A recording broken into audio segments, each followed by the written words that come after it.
Good afternoon. On behalf of the Center for the Study of the Presidency and Congress, welcome. Thank you for joining us for this conversation today about space issues for the next Congress, looking forward into 2023. We're very pleased to have a great panel today moderated by our own Joshua Huminski, folks that have been engaged with our space program for some time now. We have been focusing on the issue of national security space for several years, having identified this as one of those areas where, as a think tank, we could usefully convene folks from the executive and legislative branches and also from the private sector and academia to look at, and other organizations to look at America's position in space and its important role in our national security, and to examine how we can continue to push that forward as we face challenges from adversaries with very quickly developing capabilities. We have been excited to look at some of the amazing developments in the commercial sphere in terms of launch and satellite and data technology and other aspects of space.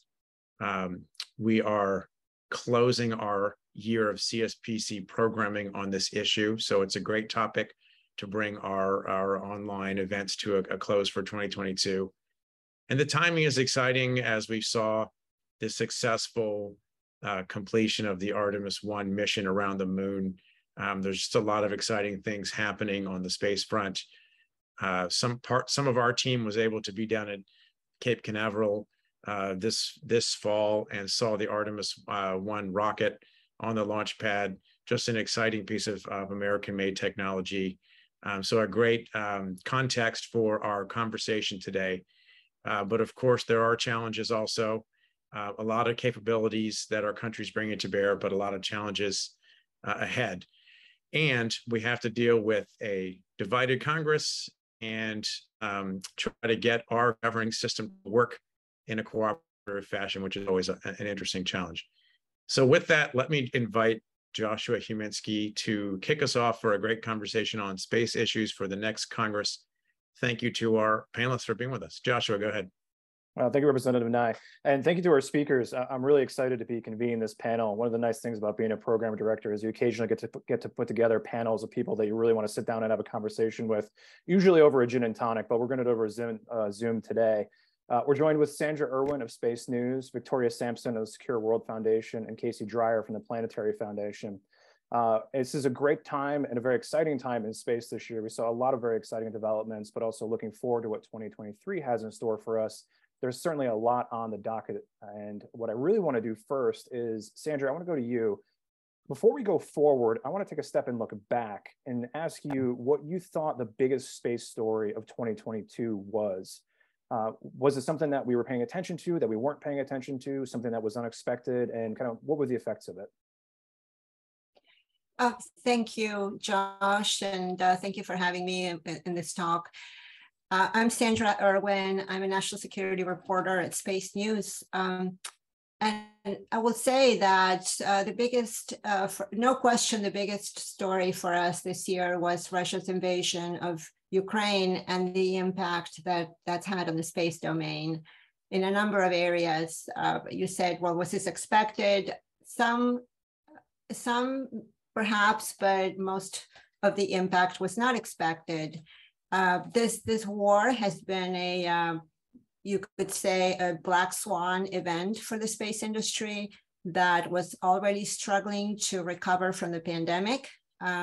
And it impacts in many ways. For example, the supply chain. The entire space industry has been affected by challenges in the supply chain, and most notably in launch vehicles.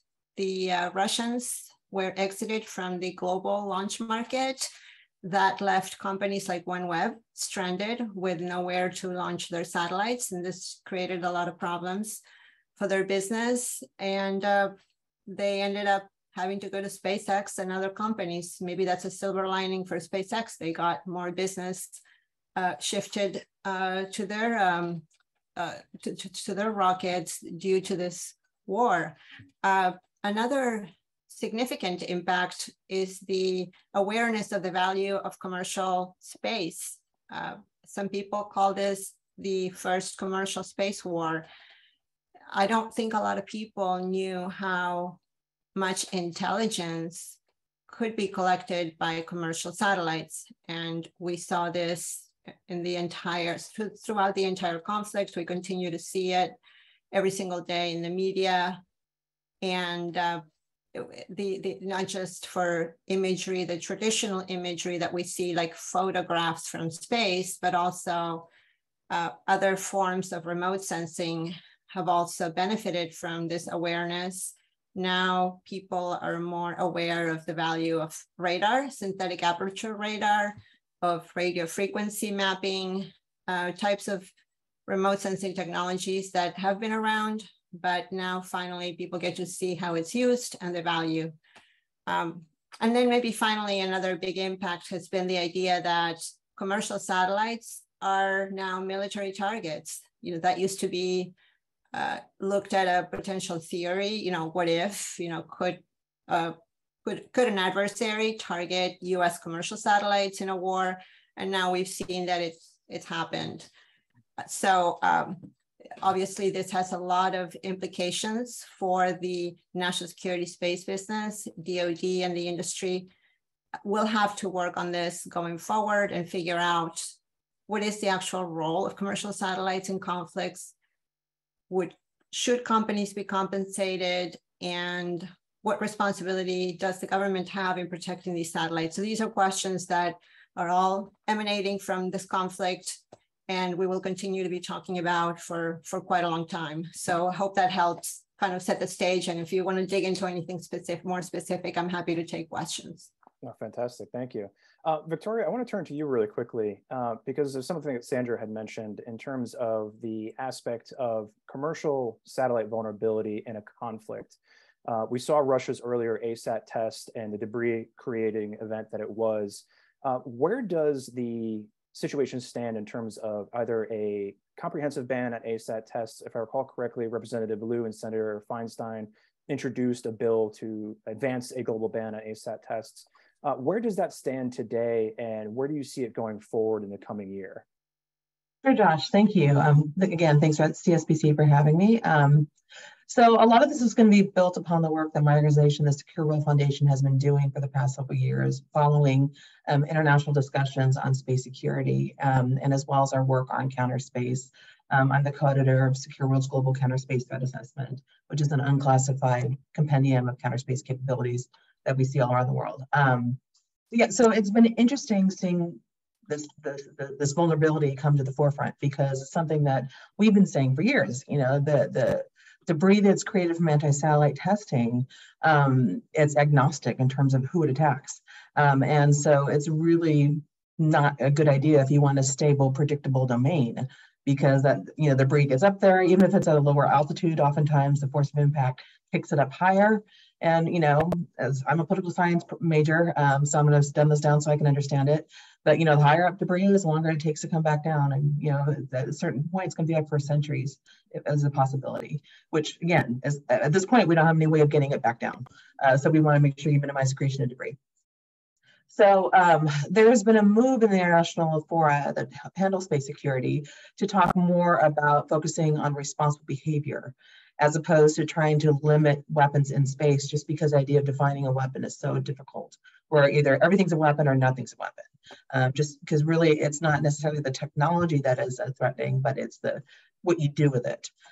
So the United States announced in April of this year that it was making a commitment not to conduct destructive anti-satellite missile tests, largely because of the debris that's created. And the United States called upon other countries to join it in this effort. The United Nations has been having a series of discussions, this very UN thing called an open-ended working group, which, despite its name, is not open-ended in terms of topic. It's supposed to be looking at responsible behavior in space, but it's open-ended in terms of who all can participate. So any UN member can do that. And so they've been focusing on responsible behavior discussions there. And so at that open-ended working group meeting in May, Canada also announced that it would be making a commitment not to conduct destructive anti-satellite missile tests. It has since been followed there are a total of 10 countries that have done that. So United States, Canada, New Zealand, Japan, Germany, UK, Australia, ROK, France, and Switzerland. So I might have gotten the order out, but you get the point. So it's great. I think it's a very positive start. As well, the United Nations General Assembly has voted on a resolution supporting the idea of an anti-satellite test moratorium and calling for countries to support it. It just passed, actually just a week or so ago, with a resolution of about 155 countries in support, 9 against and 9 abstaining. And I'm guessing you can guess which countries were against it. So, I mean, I think just based on, this commitment, this unilateral commitment that countries are making, based on this UN resolution that's got an overwhelming amount of support, and based that the international forum that's discussing these types of issues is really looking at focusing on responsible behavior, I think we actually can see that the international community is coming together to identify largely that deliberately creating long-lived debris in space through anti-satellite testing is irresponsible and damaging and dangerous to anyone who wants to use information from space, which is largely every single person on this planet. So hopefully this open working group, this has come up with a report, recommendations. And again, the process is slow, and that's meant to be, because you're trying to get buy-in as much as possible. But once the report is done, hopefully there'll be maybe some General Assembly resolutions. And I will point out, the Outer Space Treaty didn't just pop out of nowhere. Basically, it was some ideas that countries had that they got UN resolutions in support of. Again, UN resolutions are not legally binding, but they built up support for these various principles in these UN resolutions that were then put together in the Outer Space Treaty, which is legally binding. And that's a very long-winded way of getting to your question, Josh, in that the hope is that once we get, these countries in support with the UN resolution and possibly the Open Working Group report, that at some point there could be a legally binding treaty, banning the kinetic destruction of anti-satellites testing. I know the United States State Department has indicated it would support something like that, or it is open to the idea. I don't want to put words in their mouth. It is open to the idea that this could actually happen. So we'll see where this ends up going. Casey, building off of Sandra's comments, and in light of what Victoria has said as well, we're seeing an increase in forthcoming constellation demand at a time when there seems to be constraining launch capacity as a result of Russia's exiting from the market. I'm curious specifically on launch, but more broadly for the commercial space market, what do you think the year ahead looks like, and where do we go from here? Yeah, and thanks for having me here again. It's listening to the 2 previous guests here, it really strikes me that we're seeing this emphasis in increasing gray area of what we really define as commercial, as these companies are moving into domains that were really exclusively the role of governments. And so we see, like with Starlink, the critical role it's played for Ukraine, but it's a private company technically still, right? And we see these increasing frictions potentially developing from that, and also being, as Sandra said, being seen as a potential valid target in warfare. And that really brings up a lot of these strange issues. So space is becoming broadly, I think, in this last year, really crystallized as to how all-encompassing and integrated it is to all sorts of things that we take for granted in the current world order.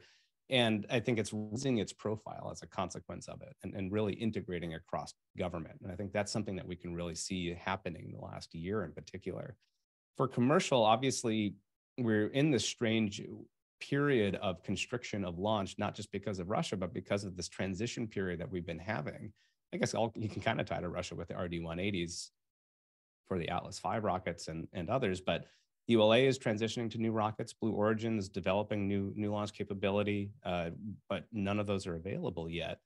And at the moment, it's really just SpaceX. We're down to a single provider for a vast portion of US and even now European launches. They're transitioning to the Ariane 6. But they're not there yet, right? And so we're at this weird choke point.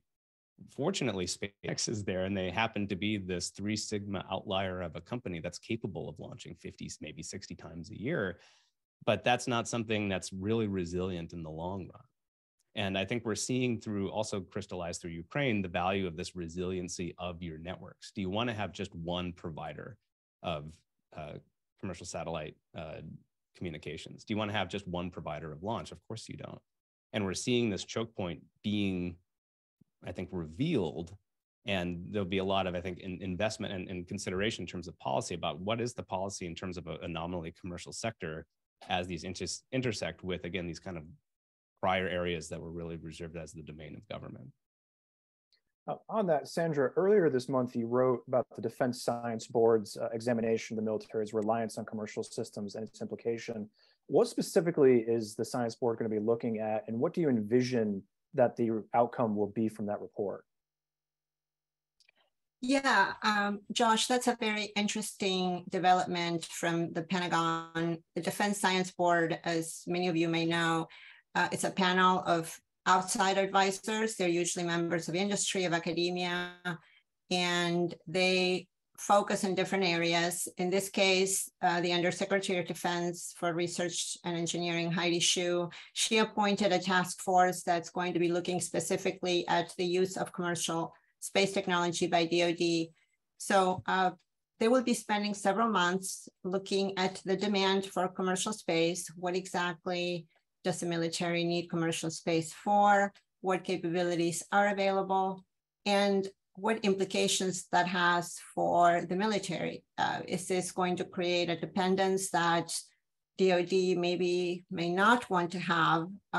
Hypothetically, what if we have a war that we have to rely on commercial space, and a commercial company decides that, this war is not really politically agreeable with us, so we're going to shut it down. We're going to shut down our satellites.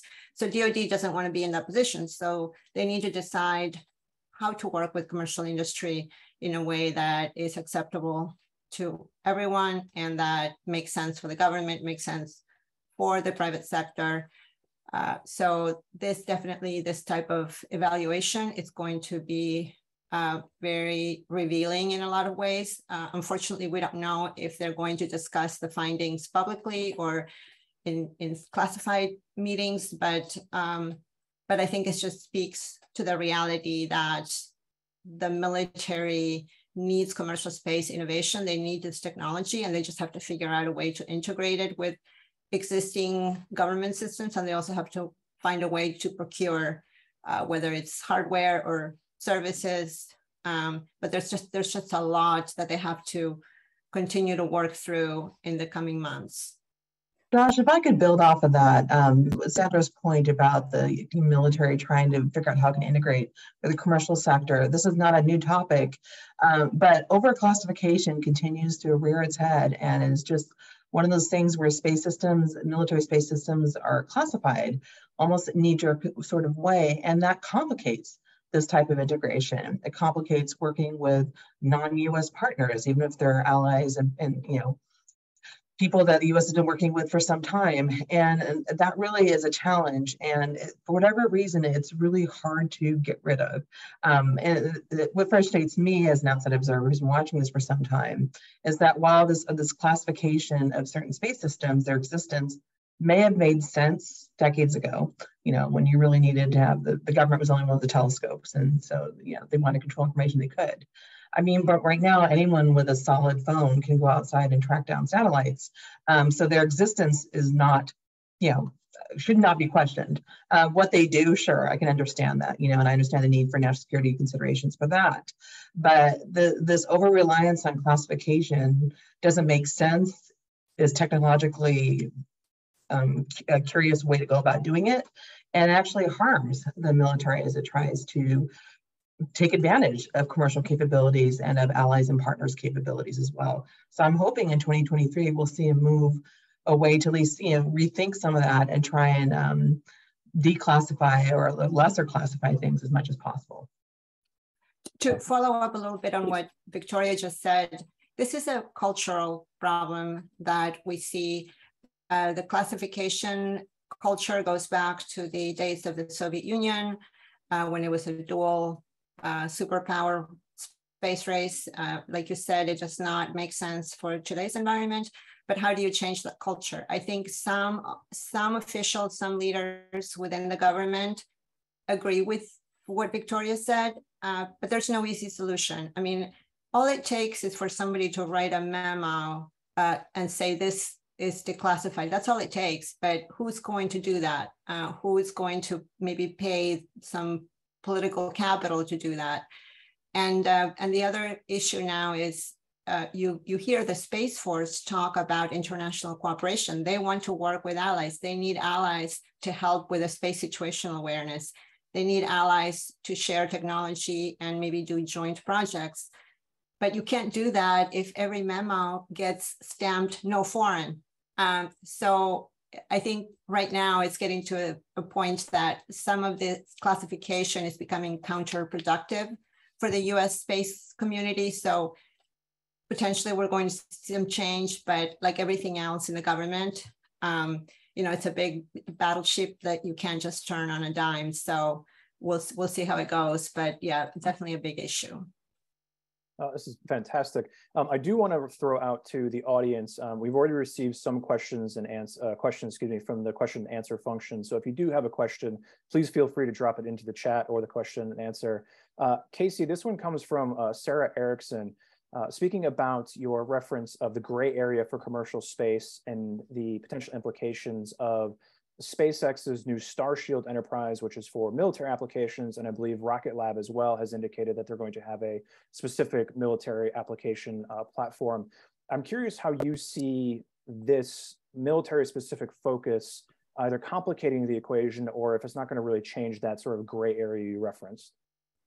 I mean, I think it further adds to the gray area, right? Like it's as you serve these purposes explicitly for national defense needs. I mean, it's not new necessarily, but it still clarifies the role that they're playing and who's funding it. And I think what's more interesting to me is as we look at the resiliency of the commercial sector that's funding it, and are there options beyond one or two?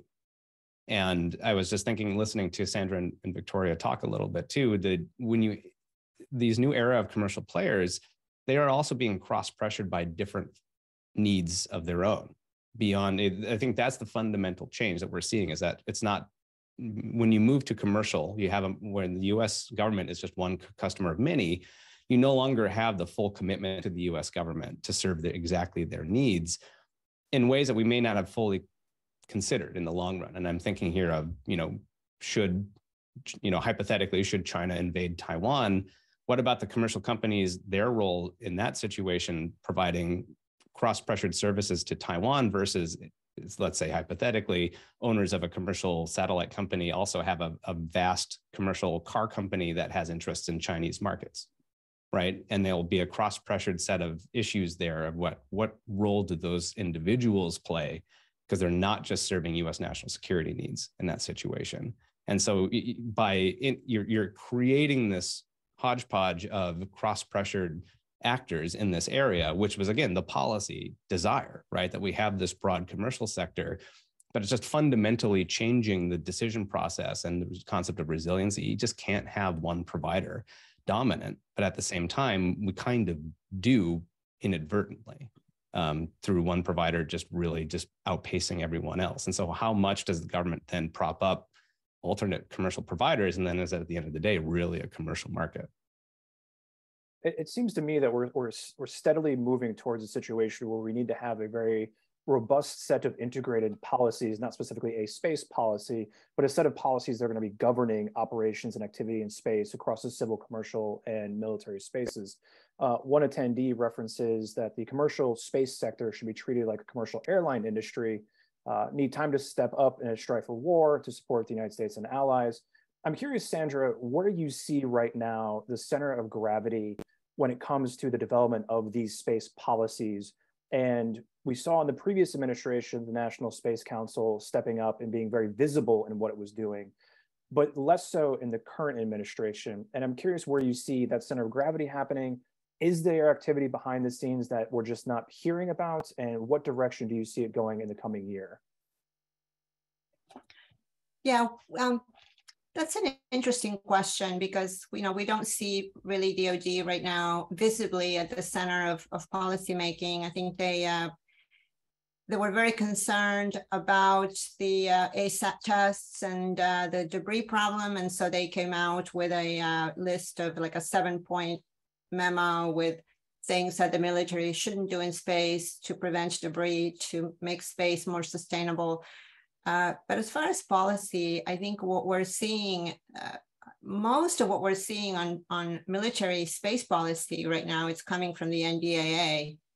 The NDAA, I mean, it's nothing that, makes a lot of headlines the way that maybe the last couple of years we saw big headlines coming out of the NDAA, like the establishment of the Space Force, the establishment of U.S. Space Command, the establishment of a new Undersecretary for Space Acquisition and Integration.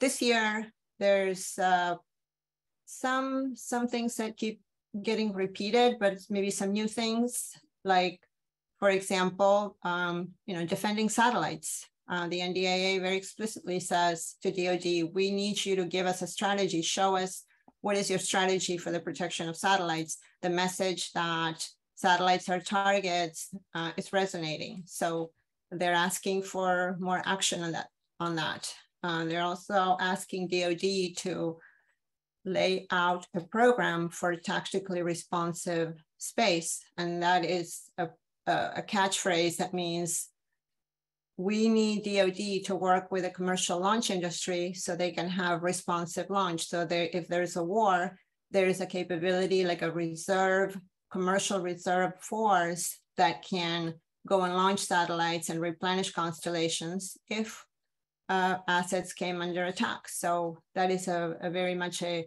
very assertive policy that is coming from the NDAA. And then maybe the other thing that we've seen in the last couple of years is kind of a fight over, should the Space Force have a Space National Guard as a reserve component? And that's also been a big policy debate, but DoD, like the Biden administration did not support that. They believe that that's going to create unnecessary bureaucracy, so they didn't support it. So it's not in the NDAA. However, there's still a question of how are they going to ensure that there's a reserve component for the Space Force that can step up and fill certain jobs that potentially if there's a war, there's not enough active duty people to do that. So they're going to need some type of reserve capability. So that's another question that I think is going to continue to be addressed. But like I said, I think a lot more to come from the NDAA, which hasn't been signed yet, but we expect it to be signed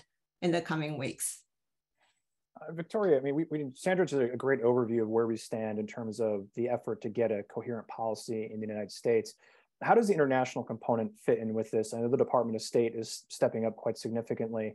And I'm curious, if we look forward to the coming year, I mean, where do you see that intersection of the international drivers for norms of behavior and rules of the road, if you will, on orbit, where that's going?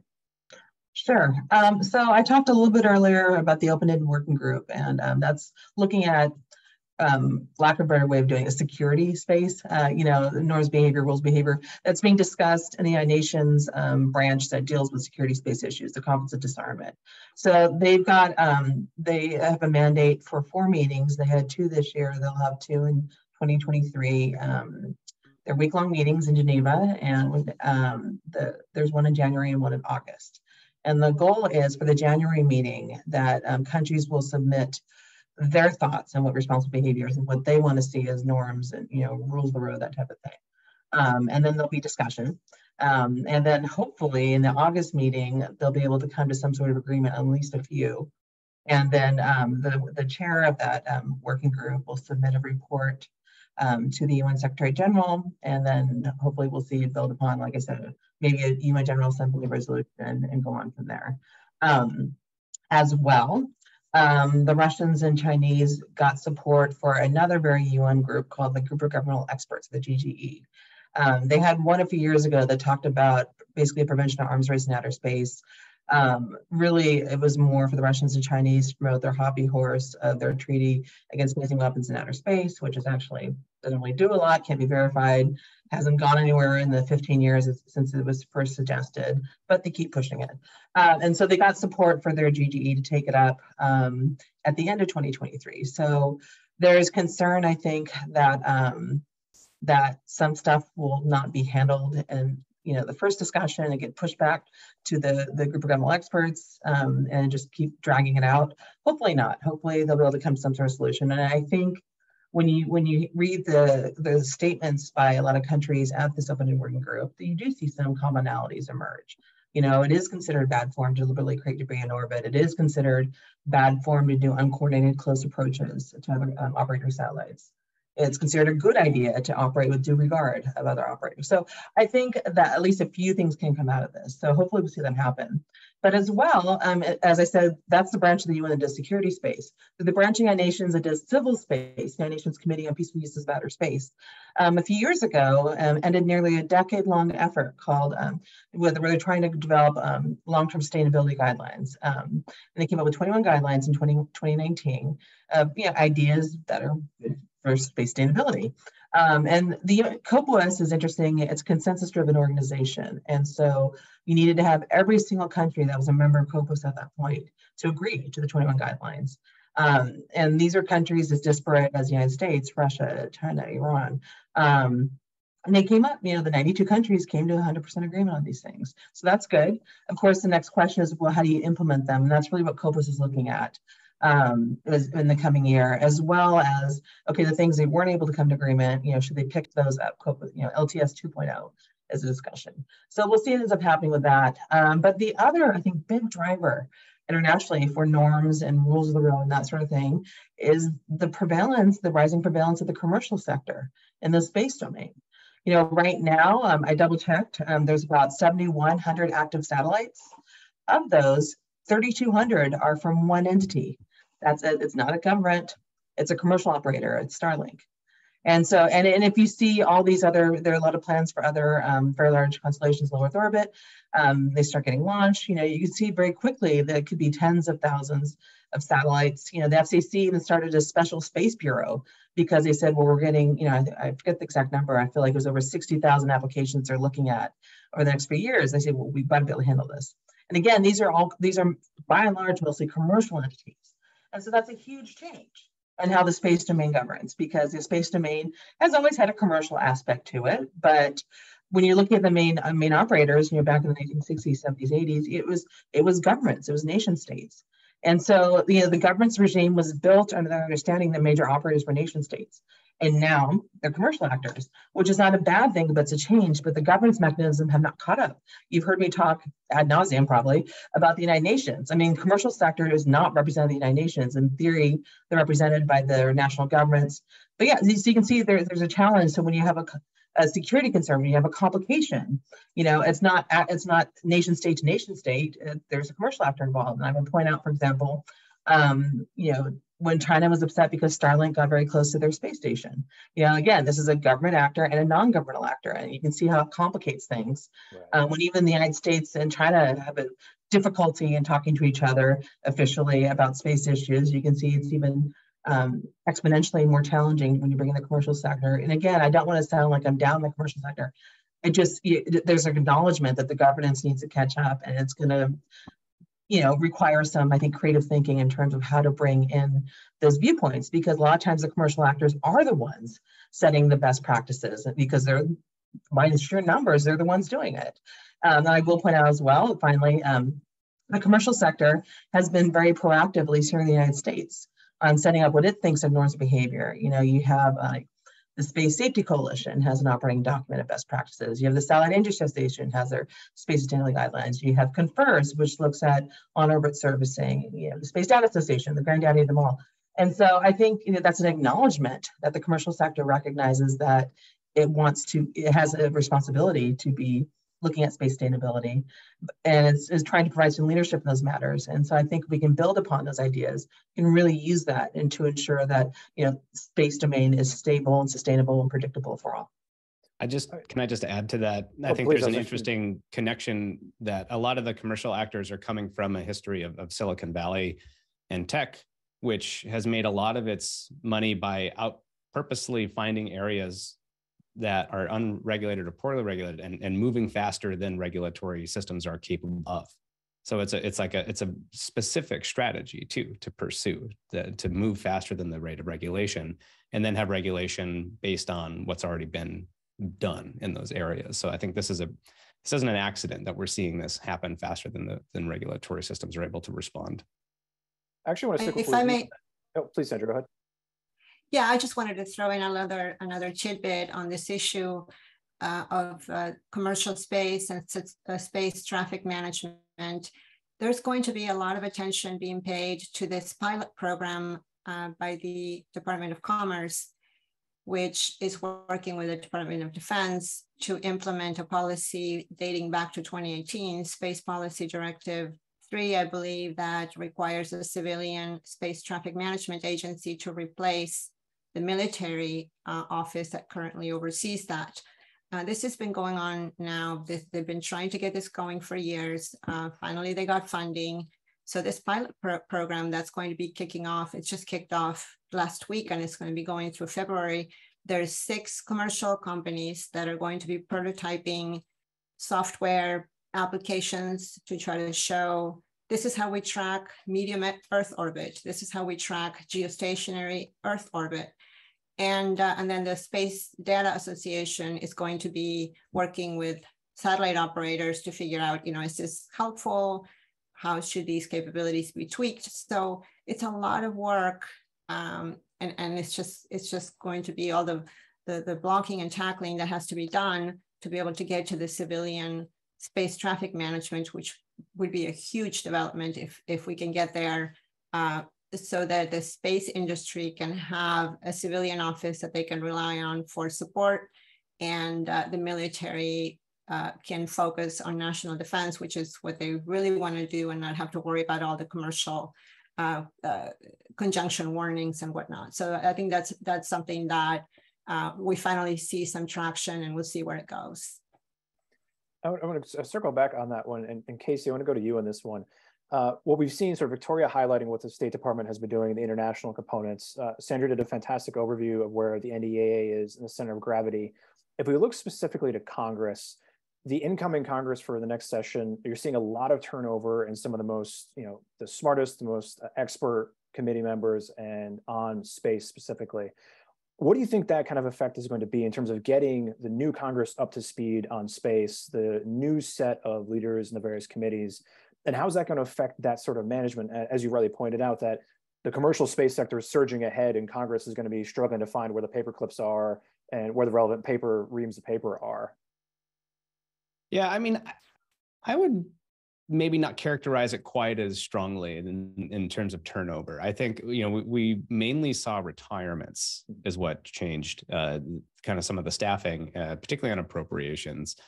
But the people coming into leadership positions are pretty well established in some of these areas. And so I don't see a huge gap of capability or knowledge, but I do see opportunities particularly for incoming freshmen, and also I think just people who don't focus on space in Congress as naturally in terms of their committee focus, to really start to see and consider space as this intersectional domain and critical national security and national symbolic soft power projection more. And I think that to me is the fundamental question of the next Congress, is how they will decide if, space, not just national security, but also civil and exploratory and science space is seen as this package to project as a tool really for US interests and to invest in and deploy it as such. Or if it's going to be kind of what it has been, I think, in more recent years, up until somewhat recently, as this kind of a problem to solve or a nice thing to have that it does us proud every now and then. But I think we're seeing, again, not just from what Sandra's been saying with Ukraine, and Victoria's been saying in terms of space situational awareness, but what we're seeing now with Artemis, bringing in international partners and creating, in a sense, a coalition of allies and like-minded nations buying into this exploratory and philosophical vision for space exploration that benefits the country in a larger sense beyond very practical national security issues. And so that to me is how I would like to see the incoming members of Congress, and frankly, a lot of existing members of Congress, start to consider space, not as this kind of, again, this little thing off to the side that needs to be given some money every now and then, but really as this broad critical aspect of national policy going forward. I want to pivot off of that to you, Sandra. A question that's come up several times in the Q&A function is related specifically to cybersecurity and the aspects of Congress what they can do to enshrine better cybersecurity protections, not just in the existing military and intelligence constellations, but also the commercial side as well. And I'm curious what you think Congress can do on that or should do on that, and where that friction may occur between sort of the space and cyber domains as we look specifically at a security aspect, but also the economic aspect that space delivers for prosperity. Yeah, I think, Congress has always been inserting language and provisions about the protection of satellites or protection of networks and the importance of cybersecurity, but ultimately the commercial industry it's really out there developing these technologies, implementing these technologies, and they've been doing a lot. The commercial operators have some of the most sophisticated cybersecurity capabilities that exist, even better than the government in some cases. However, there's always that perception that exists in the defense community and in the defense procurement offices that, we have to have government-owned systems so that they can be completely cybersecurity. We cannot rely on commercial because they're not a cybersecurity. So there's that internal friction. I think the bigger question is, there's going to be hybrid networks. There's not going to be all government or all commercial. It's going to be a hybrid approach. So that is going to create a new challenge for cybersecurity. And I think people talk about this zero trust architecture and how you can make that apply that to a hybrid network. So it doesn't matter who owns the network, you still are going to have a zero trust environment where anybody is going to be perceived as an intruder. And so you have to demonstrate that you're not an intruder. There's all these possible options and theories on how to protect networks, but ultimately, we're seeing that, for example, Starlink, they have a very sophisticated approach via software to push back on electronic attacks and protect the network. So they're kind of showing the way of how to operate in a contested electronic environment. And I think that, when you look across the industry, we obviously some of these events are secret and we don't hear about them, but it seems to me that the Russian threat, the Russian cyber threat has not materialized the way that a lot of people had predicted. So that is probably a good sign that the industry is really, really moving forward with some advanced cybersecurity. And of course, we just have to continue to adapt and improve this technology because threats are just going to continue to evolve and become more sophisticated. Josh, if I could jump in on that as well. I'll point out, SPD5, which came out just about 2 years ago, talks about, cybersecurity, but it really identifies principles of cybersecurity and says, okay, how you guys apply it, that's up to you. And so maybe the argument is it needs to be a little bit more stronger focus on incorporating that from the very beginning. I know when I talk to new space actors about, cybersecurity, because it comes up a lot in counter space discussions, there's I won't say reluctance, but, the idea, maybe they're just like, look, if it's convenient, if we have time, we have money, we'll incorporate cybersecurity into our satellite, but we're focusing on getting it up. We want, our bird fly, which obviously that's a key point, but, cybersecurity needs to be baked in from the very beginning because it's such a key component of the sustainability and safety of the space system overall. And so I think, there needs to be more emphasis and more, account holding, which is to make sure that actors are practicing good cyber hygiene and are doing it from the very beginning and not doing it only if it's convenient. And I will point out, Sandra referenced this earlier, but we did see a counter space capability used in Russia's invasion of Ukraine. It was a cyber attack against Viasat. And it was against their ground terminals, which I know when we talk about counter space capabilities, I think a lot of people think, satellites being blown up.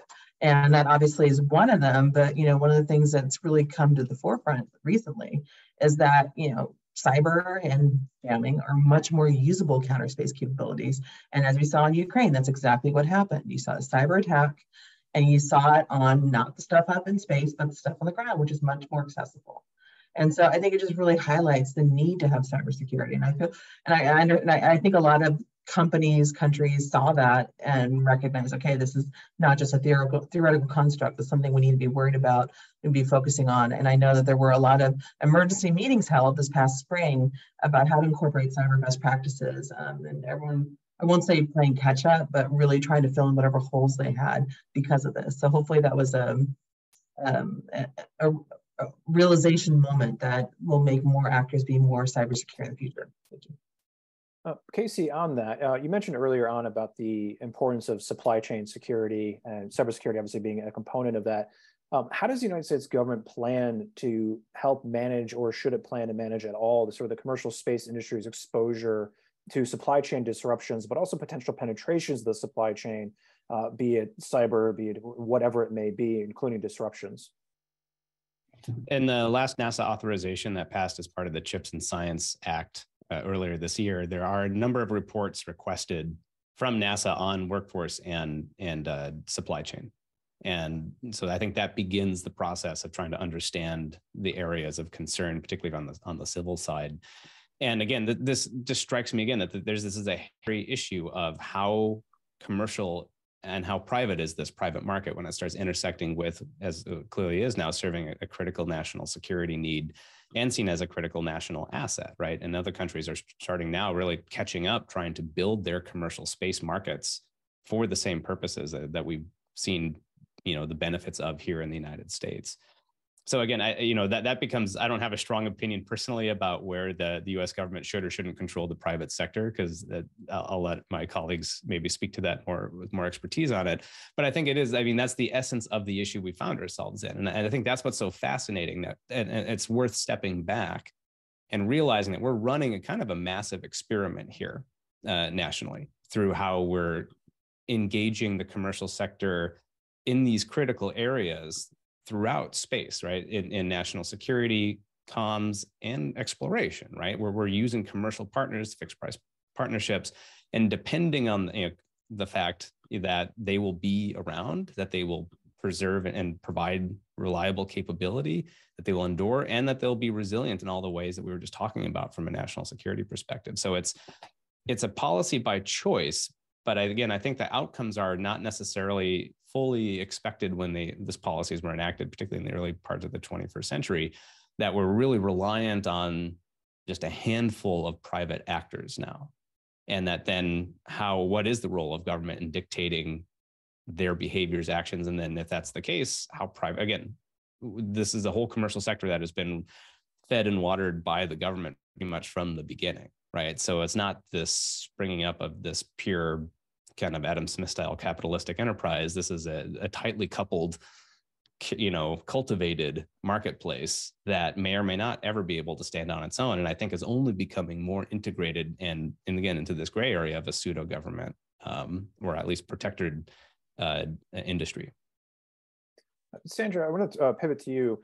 What's been striking in our conversations, we haven't really discussed the Space Force pretty much at all in the conversation thus far, outside of little bits and pieces here. The Space Force 2019 to today, I'm curious, if we look back at the last year in particular, where do you see the biggest progress for the Space Force? And then looking forward to the coming year, where do you see the biggest challenges for the Space Force specifically? Yeah, the Space Force, they've obviously had some challenges starting out because of the political environment. They were seen as a Trump administration pet project, a vanity project of former President Trump. And so they were not taken very seriously in a lot of areas, but they've been able to overcome that. When the Biden administration came in, they said, no, this is not going away. This was not just a Trump thing. We're going to continue supporting it. And it's an important branch of the military, and space is contested domain, so we have to have this. So I think they've been able to establish themselves and to gain more credibility and to build an enterprise. Organizationally speaking, they've been able to build out all their field commands and set up their headquarters. And so, of course, as a new branch, they have to go through a lot of growing pains. And there's still questions, whether it's, is this, should the Space Force be doing this? Should it be Space Command? Should the Army be transferring all their assets, their space assets, to the Space Force? Should the NRO transfer more capability to the Space Force? There's just still a lot of these turf issues. But I mean, all in all, I think they're definitely getting themselves on a strong footing. One area that they're going to have to really work hard is acquisition, because they're still doing the same programs that the Air Force was doing. So, they have not really shown that they can do something really dramatically new and innovative. I think the Space Development Agency is probably the closest thing that they have to a new type of architecture, a more innovative approach to acquisition. So we'll see how that pans out. But definitely as we get into 23, they really have to start showing that. And of course, without an appropriations bill passed by Congress, that's going to be very difficult. So I think a lot of people, Space Force and a lot of other people, are going to be hoping that Congress can come up with an agreement in the next few days, so that we don't have to go into next year in a continuing resolution, because that's just all these initiatives that they plan for satellites and new capabilities that they need to compete with China are going to be put on hold until we have an appropriations passed. Victoria, you mentioned the Space Policy Directive. There was 5 before, and we talked a little bit about the National Space Council. I'm curious, looking forward, and we were talking a little bit about Congress. Victoria, what do you see as being the National Space Council's biggest priorities going forward, and what role do you envision them having in 2023? Well, I mean, I think what they've been able to do is kind of identify principles that the United States has prioritized in terms of its space policy and interest. I'm guessing a national space policy won't come out for a while longer. But I think one of the most important things that we really need to see happen is, mission authorization for the Office of Space Commerce and the Department of Commerce. Because right now, under Article 6 of the Outer Space Treaty, countries are required to provide continuing supervision to their non-government entities.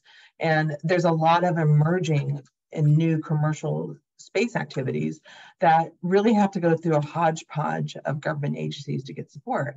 It's just not clear a lot of times what these new capabilities are. And so I think the idea of getting the Office of Space Commerce the ability to do this, this mission authorization to do anything that isn't strictly, launch under FAA, it isn't strictly, remote sensing under NOAA, it isn't strictly, looking at RF spectrum, which is FCC, anything else, who do you go to? And so you need to have someone in charge to be able to really build upon that. Sandra brought up the space traffic management. It blows my mind. SPD 3, the Space Policy Directive 3, which calls for Commerce to be in charge of space traffic management, was in June of 2018, and they're still figuring out how to do that. This is something that absolutely needs to be done. And the other thing I would really urge the United States to show leadership on through the National Space Council or wherever they want to do it is to really start looking at active debris removal. The United States, I feel, should be an anchor tenant for these active debris removal technologies, because right now there are a lot of companies and efforts looking at debris removal in low Earth orbit, but there's no business model for it.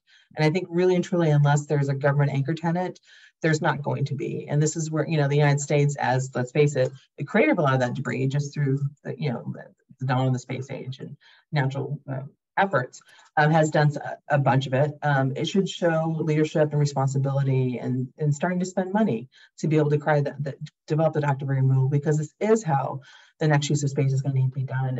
As it evolves, we need to be able to remove debris. Otherwise, it's just going to become, I won't say untenable, but extremely complicated and a lot more expensive. And that does no one any good, particularly, if you're looking at space as a key national security enabler, space as a driver for the commercial sector, space as it helps out our economy and society as a whole. It really needs to be predictable, and having debris that we cannot get rid of up on orbit forever is not a way to go about doing it.